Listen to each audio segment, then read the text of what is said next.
Last lecture में हमने विद्युत अपघटन के बारे में सीखा। विद्युत अपघटन किसे कहते हैं, ठीक है। अब हम देखेंगे विद्युत अपघटन से प्राप्त होने वाले उत्पाद। इन लवणों के जलीय विलयन की विद्युत अपघटन से कौन से उत्पाद प्राप्त होंगे, उनके आधार पर उनके लिए उपयोग में लाए गए कुछ विद्युत गुणों की प्रकृति, विलयनों की सांद्रता और विद्युत दाब पर होता है। इस कथन का समर्थन करने वाले हम कुछ उदाहरण देखेंगे। जिसमें पहले देख रहे हैं NaCl का विद्युत अपघटन। अब NaCl के विद्युत अपघटन भी 3 अलग अलग प्रकार से हम देखेंगे। तो सबसे पहले है पिघलित NaCl का विद्युत अपघटन। पिघलित NaCl का विद्युत अपघटन स्टील के कैथोड यानी कैथोड पर वहां होता है स्टील और ग्रेफाइट के एनोड के द्वारा करने पर आपको कैथोड पर Na धातु प्राप्त होती है और एनोड पर Cl2 गैस प्राप्त होती है। कैथोड पर सोडियम और ग्रेफाइट के एनोड पर Cl2 गैस प्राप्त होती है। देखिए इस प्रकार की अभिक्रिया होती है। कुल अभिक्रिया जब विद्युत अपघटन करते हैं तो NaCl का अपघटन होकर Na plus and Cl minus प्राप्त होता है। स्टील के कैथोड पर प्रक्रिया होती है Na plus that can 1 electron and give sodium solid स्वरूप में, और एनोड पर ये क्या होता है Cl minus release 1 electron and give Cl2 gas, यानी Cl2 गैस एनोड पर मुक्त होती है। इस प्रकार की प्रक्रिया हमको देखने को मिलती है। तो पिघलित NaCl का विद्युत अपघटन देखा हमने। अब हम देखते हैं NaCl के मंद जलीय विलयन का विद्युत अपघटन। नेक्स्ट है, जैसा कि मैंने बताया था, NaCl के मंद जलीय विलयन का विद्युत अपघटन। तो जब हम NaCl के मंद जलीय विलयन का विद्युत अपघटन ग्रेफाइट के विद्युत ध्रुव द्वारा करने पर संपूर्ण अभिक्रिया में सिर्फ पानी का विद्युत अपघटन किसका होता है, याद रखना, पानी का विद्युत अपघटन होता है। जैसा कि यहाँ पे लिखा हुआ है, पानी का विद्युत अपघटन होता है और पानी का विद्युत अपघटन होकर कैथोड पर आपको डाइहाइड्रोजन गैस और एनोड पर डाइऑक्सीजन गैस प्राप्त होती है। ये पॉइंट्स MCQ में पूछे जाते हैं। अब मंद विलयन है, ये NaCl का मंद विलयन लिखा हुआ है ना। तो NaCl के मंद विलयन में Cl माइनस आयन की सांद्रता बहुत कम होती है, जिससे एनोड पर उसका ऑक्सीकरण होना मुश्किल होता है। इसलिए क्लोरीन के बदले डाइऑक्सीजन प्राप्त होता है। यहाँ पर देखिए आप H2O का विघटन होकर क्या मिल रहा है आपको, डाइऑक्सीजन, कहाँ पर, एनोड पर। और इसी प्रकार कैथोड पर Na प्लस जो है, Na प्लस का अवकरण है, रिडक्शन मुश्किल होता है, जिससे Na प्लस के बदले यहाँ पर हाइड्रोजन के अवकरण से आपको H2 गैस प्राप्त होती है। देखिए 2H plus 2H, that means आपको H2O लिक्विड सेल रिएक्शन है। यहाँ पर कैथोड पर आपको क्या मिल रही है, हाइड्रोजन गैस प्राप्त हो रही है। ये आपकी सेल रिएक्शन है 2H plus 2H minus 2H2O, पानी। और पानी का विद्युत अपघटन होने पर आपको हाइड्रोजन और ऑक्सीजन गैस प्राप्त हो रही है। हाइड्रोजन गैस कहाँ मिल रही है आपको, कैथोड पर, और एनोड पर आपको कौन सी गैस मिल रही है, ऑक्सीजन गैस प्राप्त हो रही है। तो इन चीजों को ध्यान बहुत रखना, इजीली याद भी रह जाएंगे। रिएक्शन से प्रैक्टिस करेंगे तो आपको इसमें से MCQ भी पूछ जाते हैं कि NaCl के मंद जलीय विलयन का विद्युत अपघटन करने पर कैथोड पर कौन सी गैस प्राप्त होती है या कौन सा उत्पाद प्राप्त होता है। आपके ऑप्शन हो सकते हैं हाइड्रोजन, ऑक्सीजन, Cl2 या Na। तो इसमें से आपको याद रखना है कि कैथोड पर यहाँ पर क्या मिल रहा है, हाइड्रोजन मिल रहा है, और एनोड पर क्या मिल रहा है, ऑक्सीजन गैस मिल रहा है। ओके, चलिए नेक्स्ट इसी में एक टाइप और देखते हैं इसका। अब हम देखते हैं NaCl के सांद्र जलीय विलयन का विद्युत अपघटन। तो जब NaCl के सांद्र जलीय विलयन का विद्युत अपघटन ग्रेफाइट के विद्युत ध्रुव द्वारा करते हैं तो आपको यह अभिक्रिया मिलती है, कैथोड और एनोड। सांद्र विलयन में Cl माइनस की मात्रा क्या होगी, अधिक होगी, मंद में कम होती है तो सांद्र में ज्यादा होगी, जिससे H2O के बदले एनोड पर Cl माइनस का आयन का ऑक्सीकरण सरलता से होता है। देखिए 2Cl minus that gives Cl2 and 2 और आपको Cl2 गैस प्राप्त। इस तरह विलयन में Na प्लस आयन का अवकरण अभिक्रिया अनुभव नहीं करता है, इसलिए यहाँ पर H2O का अवकरण Na प्लस आयन के अवकरण की तुलना में क्या हो रहा है, सरलता से हो जा रहा है। Na की तुलना में H2O का जो अवकरण है वो तेजी से होता है और सरलता से होता है, इसलिए कैथोड पर आपको क्या प्राप्त होता है, H2 गैस प्राप्त होती है। H2O plus 2 electron that gives H2 gas and 2OH minus. इस प्रकार NaCl के विलयन में विद्युत अपघटन से आपको एनोड पर क्लोरीन गैस और कैथोड पर हाइड्रोजन गैस प्राप्त होती है और विलयन में NaOH उत्पन्न होता है।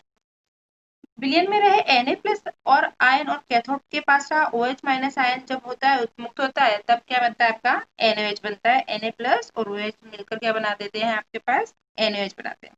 अब हमने 3 प्रकार देखे एक ही विलयन NaCl का पिघलित विलयन, मंद विलयन और शांत विलयन। तो इससे क्या देख सकते हैं कि एक ही पदार्थ के जलीय विलयन में भिन्न भिन्न सांद्रता तथा पिघलित अवस्था में विद्युत अपघटन के उत्पाद अलग अलग प्राप्त होते हैं। तो आप विद्युत अपघटन के जरिए अलग अलग उत्पाद विलयन की अवस्था अलग अलग होने पर प्राप्त कर सकते हैं। एक और हम सल्फेट आयन का भी देख लेते हैं विद्युत अपघटन, उसके बाद हम नेक्स्ट पॉइंट पे जाएंगे। नेक्स्ट है Na2SO4 के जलीय विलयन का विद्युत अपघटन। तो Na2SO4 के मंद जलीय विलयन का जब विद्युत अपघटन ग्रेफाइट के विद्युत ध्रुवों द्वारा करते हैं तो संपूर्ण अभिक्रिया दैट मीन्स लास्ट में हम संपूर्ण अभिक्रिया लिखेंगे। संपूर्ण अभिक्रिया में क्या होता है आपको इस तरह की रिएक्शन मिलेगी H2O liquid, H2 gas and 1/2 O2 gas. तो संपूर्ण अभिक्रिया होकर आपको क्या मिल रहा है सिर्फ पानी का विद्युत अपघटन होता है। उसमें एनोड पर आपको ऑक्सीजन गैस और कैथोड पर हाइड्रोजन गैस प्राप्त होती है। अब H2O की तुलना में Na+ जो आयन है इस Na+ आयन का अवकरण तथा SO4-2 आयन का ऑक्सीकरण सरलता से ना होने से ये आयन अभिक्रिया का अनुभव नहीं करते, ना Na+ ना SO4-2, जिसके परिणाम स्वरूप कैथोड और एनोड पर यही प्रक्रिया हो रही है जो हम देख रहे हैं। कैथोड पर आपको क्या मिल रहा है हाइड्रोजन गैस पानी का अपघटन होकर, और एनोड पर आपको क्या मिलता है ऑक्सीजन गैस प्राप्त होता है।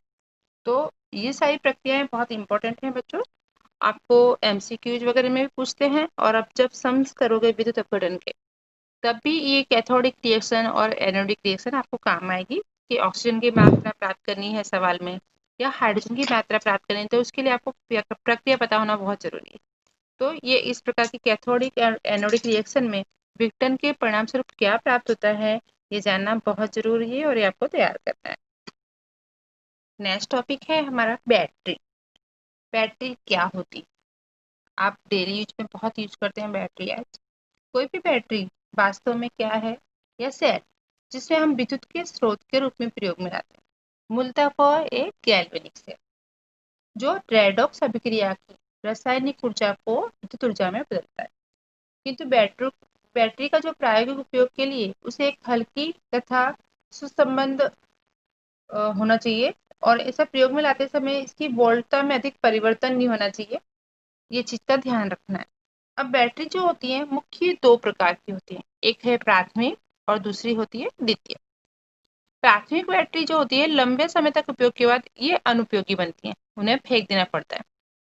दूसरी होती है द्वितीयक बैटरी जो चार्जेबल होती है, दैट मीन्स एक बार उपयोग में लाने के बाद उन्हें फिर से चार्ज किया जा सकता है, पुनः उपयोग में लाया जा सकता है। शुष्क कोष आपने बहुत देखे होंगे घर पे, लेक्लांसे कोष, अभी हम देखेंगे इसकी रचना। और दूसरा इसका उदाहरण है मर्क्यूरी कोष। ये किस प्रकार के सेल हैं, एक बार यूज एंड थ्रो। जबकि लेड संग्राहक कोष और निकल कैडमियम संग्राहक कोष ये द्वितीयक प्रकार के हैं जिन्हें चार्ज किया जा सकता है। तो बैटरी के बारे में अब हम देखते हैं। पहले लेते हैं हम अपना शुष्क कोष। तो बैटरी में हम सबसे पहले बात करते हैं शुष्क कोष की, ड्राई सेल। और इसको सर्वप्रथम बनाया था लेक्लांसे ने, इसलिए उसका नाम पर से इसे लेक्लांसे कोष भी कहा जाता है। और ये सेल तो आपने देखे होंगे और बचपन में फोड़े भी बहुत होंगे, मैंने तो फोड़े थे। ठीक है, फोड़ फोड़ के हम उसमें से अलग अलग पार्ट निकालते थे। अभी भी आपके घर सेल पड़े हों रिमोट में, और बड़े बड़े जो टॉर्च आती हैं उसमें गोल सेल होते हैं, दैट इज द लेक्लांसे सेल। आप फोड़ के उसको तोड़ के उसके सारे पार्ट देख सकते हैं। फिलहाल हम इधर डायग्राम में देख रहे हैं इसकी रचना कैसी है। तो इस कोष में जिंक धातु की बंद पेटी वाली, ये आप देख रहे हैं सबसे बाहर, जिंक धातु की बंद पेटी वाले बेलनाकार के अंदर ये आपकी जिंक धातु की परत लगी जिस जो एनोड के रूप में कार्य करती है। तो बेलनाकार के मध्य भाग में यहाँ पर आप देख ग्रेफाइट की छड़ होती है जो कैथोड की तरह कार्य करती है। अब इस प्रकार इन दोनों को व्यवस्थित किया जाता है, इसको जिंक को और इसको कि थोड़ी मात्रा में इसमें मिलाया जाता है MnO2 और कार्बन का मिश्रण। ये मैंने डॉट में बताया है आपको, black black, that is MnO2 manganese oxide और कार्बन का मिश्रण है, जिसको इसके अंदर भरा जाता है। इस बेलनाकार को NH4Cl, दैट इज ये ग्रीन में दिखाया गया जो, और जिंक क्लोराइड के मिश्रण की लुगदी से भरकर, NH4Cl और जिंक क्लोराइड की मिश्रण की लुगदी से भरकर बेलनाकार का जो मुंह है, यानी ये ग्रेफाइट की छड़ से थोड़ा सा बाहर, ऊपर आप देखेंगे तो थोड़ा सा ऊंचा होता है सेल, ठीक है, थोड़ा सा बिल्कुल ऊंचा होता है, तो थोड़ा सा जो होता है बाहर रहे, उस पर विशिष्ट प्रकार की मोम से यहाँ इसको सील कर दिया जाता है। यही हुई इसकी रचना। आप देखिए, ये जिंक का एनोड, ये जो है NH4Cl और जिंक क्लोराइड की लुगदी भरी हुई है। उसके बाद ये जो परत लगी हुई है, ये किसकी है, मैग्नीज ऑक्साइड और कार्बन की। और बीच में जो मैंने रेड से दर्शाया, ग्रेफाइट वैसे ब्लैक होता है, बट आप सेल तोड़ोगे तो ब्लैक कलर का निकलेगा, उसमें से लंबी सी स्टिक निकलेगी, बट यहाँ पर हमने रेड कलर का यूज किया गया, तो ग्रेफाइट की छड़ होती है। ये हुई इसकी पूरी रचना, इसमें इतनी चीजें होती हैं। अब बेलनाकार का जो बाहरी भाग है, ये वो कागज की कुचालक परत उस पर चढ़ाई जाती है। जब जिंक के बेलनाकार और ग्रेफाइट की छड़ को विद्युत चालक तार द्वारा जोड़ा जाता है, तब जिंक किसकी तरह कार्य करता है, मैंने पहले ही बताया, एनोड की तरह। और जो कैथोड है आपका, MnO2 के संपर्क में रही जो ग्रेफाइट की छड़ है, इसके संपर्क में रही जो ग्रेफाइट की छड़ है, वो कैथोड की तरह व्यवहार करती है। ये हो गई आपकी रचना, बिल्कुल इजी है ना। आप आपकी पर से पूरी रचना बता सकते हो। जिंक का एनोड, ग्रेफाइट का कैथोड, इधर पे इसके संपर्क में क्या भरा जाता है, मैग्नीज ऑक्साइड और कार्बन, और उसके बाहर एमोनियम क्लोराइड और जिंक क्लोराइड की लुगदी लगाई जाती है। दैट इज आपका पूरा स्ट्रक्चर तैयार। अब जब ये एनोड कैथोड बनते हैं, तब इसमें कौन सी अभिक्रियाएं एनोड और कैथोड पर होती है, ये देख लेते हैं हम। अब एनोड पर जिंक है, तो जिंक एनोडिक रिएक्शन, तो दैट गिव Zn+2 2 इलेक्ट्रॉन। तो आपको बहुत अच्छे से तैयार हो गया होगा कि जिंक के बहुत सारे रिएक्शन हमने किए। अब कैथोड, कैथोड पर MnO2 और NH4Cl, तो MnO2 और NH4Cl का हमने क्या लिया है, NH4 प्लस लिया, ठीक है, आयन। तो MnO2 और NH4 प्लस, ये एक इलेक्ट्रॉन एक्सेप्ट करता है। यहाँ पर आपका बनता है MnO और OH, ठीक है। तो यहाँ पर ये प्रक्रिया संतुलित हो जा रही है, MnO2 यानी OH आ गया, एक H इसमें से गया, यहाँ पर क्या बच रहा है, NH3। तो ये हुई आपकी एनोडिक और कैथोडिक रिएक्शन। कैथोड की अभिक्रिया में मैग्नीज जो है, यहाँ से +4 से +3 ऑक्सीडेशन अवस्था में अपचयित हो जाता है। आप देख रहे हैं MnO2 यहाँ पर +4 ऑक्सीडेशन अवस्था, और यहाँ पर इसका क्या हो जाएगा, +3, -1 और ये -2, दैट इज इसकी ऑक्सीडेशन अवस्था क्या आ जाएगी आपके लिए, +3, अपचयित हो जाता है। अभिक्रिया से उत्पन्न होने वाला जो Zn+2 है, संकुल के साथ Zn NH3, ये संकीर्ण रचना बनाता है। सेल का विभव होता है, विभव दैट इज द वोल्टेज, ये होता है 1.5। तो आपको हर सेल, इस सेल में क्या क्या हमने तैयार किया, एक तो उसकी रचना, फिर उसका स्ट्रक्चर क्या है, उसमें एनोड क्या है, कैथोड क्या है, उसकी परत किसकी ली गई, दूसरी anodic and cathodic reaction, then विभव। ये तीन चीजें मस्ट है, इंपॉर्टेंट है, ये आपको सेल तैयार करनी। इसके बाद इसी में है मर्क्यूरी सेल, लेड संग्राहक सेल और ईथन कोर। तो यहाँ पर इन सेलों में भी आपको इसी तरह उनकी रचना तैयार करनी है, एनोडिक और कैथोडिक रिएक्शन खास तैयार करनी है, और सबके वोल्टेज। एग्जाम में 3 मार्कर क्वेश्चन में जैसे कि लेग्रांजी सेल या लेड संग्राहक कोष मोस्टली पूछा जाता है, लेकिन फिर भी एनोडिक कैथोडिक जो रिएक्शन है, वो आपको सभी सेलों की तैयार करनी है। बहुत इजी है। एनोड कैथोड रिएक्शन तो अब आपकी तैयार हो ही गई होंगी, इसमें हमने बहुत सारी एनोडिक और कैथोडिक रिएक्शन की है इस चैप्टर में, तो आप आई थिंक सो आपको बहुत इजीली आपको तैयार हो जाएगा, वो तैयार कर लीजिएगा। दूसरा इसमें संचारण यानी जंग लगने की रिएक्शन, वो भी आप कई बार पढ़ चुके हैं, आगे क्लासेस में भी पढ़ा होगा आपने, जंग लगने की प्रक्रिया क्या होती है, लोहे पर जंग लगना। तो इस बिल्कुल इजी पॉइंट रहेगा जो आप रीड करके भी तैयार कर सकते हो, तो ये आप तैयार कर लीजिएगा सब फिर भी। और इन जो बाकी के रिमेनिंग पॉइंट्स हैं, जैसे लेड संग्राहक है या मर्क्यूरी सेल है, इसमें किसी को फिर भी कोई डाउट हो तो आप कमेंट बॉक्स में कमेंट करके बता दीजिएगा, तो मैं उसका वीडियो बना दूंगी। अदरवाइज इसकी सारी थियरी यहीं पर हम कंप्लीट करते हैं।